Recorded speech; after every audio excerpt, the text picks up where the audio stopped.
Bonjour la France des maltraités du corps médical. Nous sommes aujourd'hui dimanche 12 avril 2026 et je me présente devant vous drapé dans les vertus de la colère que l'on craint souvent destructrice, mais elle joue quand même un rôle adaptatif.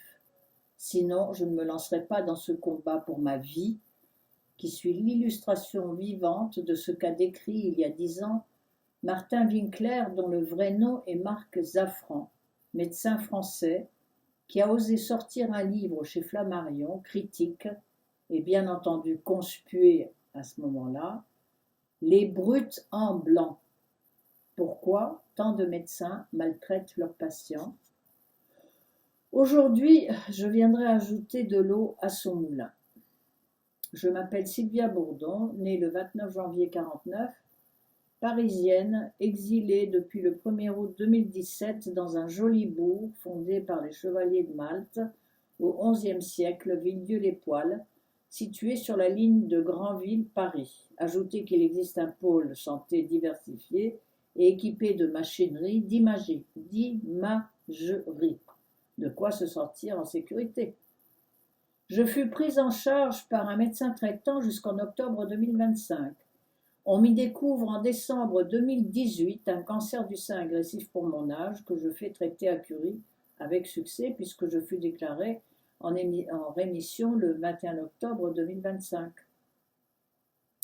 C'est quelques jours avant ce 21 octobre de rémission que je reçois un courrier recommandé de mon médecin traitant, le docteur Maude Morvan, avec laquelle j'entretenais des rapports cordiaux jusqu'alors, me renvoyant de sa patientèle parce qu'elle estimait que j'inondais de mails le secrétariat avec des interrogations sur ma santé évidemment, et je ne recevais jamais de réponse, donc il était normal que je m'inquiète et que j'envoie des mails jusqu'à ce que j'obtienne une réponse, et que j'usais de maltraitance verbale envers le secrétariat qui se prenait pour des médecins et qui me conseillait d'aller me faire voir aux urgences.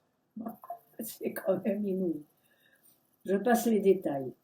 Effondré, mon réflexe fut de demander une conciliation à l'ordre des médecins de la Manche, présidé par le docteur Jean Cyr. L'ordre fixa une date que je ne pouvais honorer, puisqu'une opération de la mâchoire due à des effets secondaires des chimios lourdes de 2019 était prévue de longue date à Paris. Malgré mes efforts par mail avec copie à l'ordre, le chirurgien estimait que reculer l'opération serait préjudiciable à ma santé. Malgré mes efforts, l'ordre a refusé d'accorder une seconde date en argumentant que plusieurs personnes qui assistent à ce genre de conciliation se déplacent de tout le département. Durant un long délai, ensuite, je n'ai plus eu de nouvelles quand un jour une lettre recommandée de l'ordre m'est remise, expliquant sans m'avoir averti préalablement qu'il a remis le dossier au conseil disciplinaire avec la note que le docteur Morvan s'est rendu responsable d'aucune erreur. Eh bien, si virer une vieille dame avec des pathologies lourdes n'est pas une erreur, ben je ne sais plus ce que c'est une erreur. Ce qui signifie que l'ordre a torpillé mon souhait de conciliation. Alors, comme je suis en rapport avec le SAMU assez fréquemment avec tout ce qui m'arrive, un médecin du SAMU me conseille à la fin d'écrire un courrier à Morvan pour lui demander de manière diplomatique de bien vouloir me reprendre. Courrier resté sans réponse. En revanche, c'est un courrier de la CPAM qui m'arrive, m'informant que Morvan venait déclarer que je ne faisais plus partie de sa patientèle. Boum. Mais c'est presque un arrêt de mort, car sans médecin traitant, impossible d'obtenir des ordonnances pour des imageries ou des médicaments, ou d'aller se faire voir si on a quelque chose de suspect qui vous arrive, de sorte que j'ai perdu 6 mois parce qu'entre-temps un cancer des glandes salivaires est apparu, découvert par mon ORL lors d'un rendez-vous de routine, que 2 autres nodules sont apparus pour lesquels j'ai alerté mes oncologues et qui ont de suite réagi, et ensuite cerise sur le gâteau, je me suis blessée sans pouvoir me soigner que par dépannage de la téléconsultation.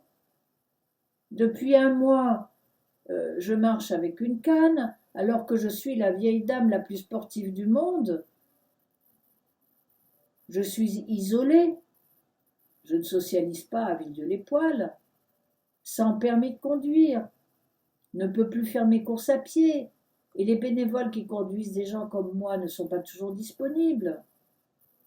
Que me reste-t-il à faire? Donc j'accuse le docteur Morvan et l'ordre des médecins, le docteur Cyr, d'avoir porté atteinte à ma santé par ce geste d'humeur pour des futilités, de m'avoir fait perdre 6 mois pour constater des pathologies graves qui auraient déjà pu être opérées, si repérées il y a 6 mois.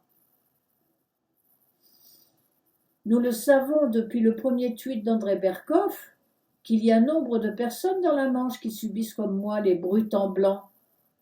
Fait bien de les appeler comme ça, hein, et qui n'osent pas se rebeller.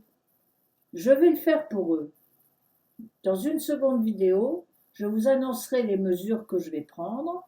Je vous parlerai des médias locaux et du projet que je lancerai pour nous défendre et qui n'existe pas parce que d'après mes recherches sur le net, je ne trouve que erreurs médicales, médecins agressés, violence en hôpital, mais pas des cas individuels maltraités et qui, représentés dans une association, si vous voulez, et qui, par leur isolement, ne savent pas se défendre.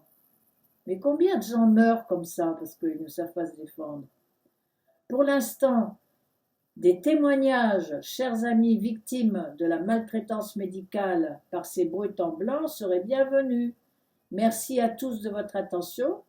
Et maintenant, le combat commence grâce à André Berkoff et son soutien fidèle, que je remercie chaleureusement.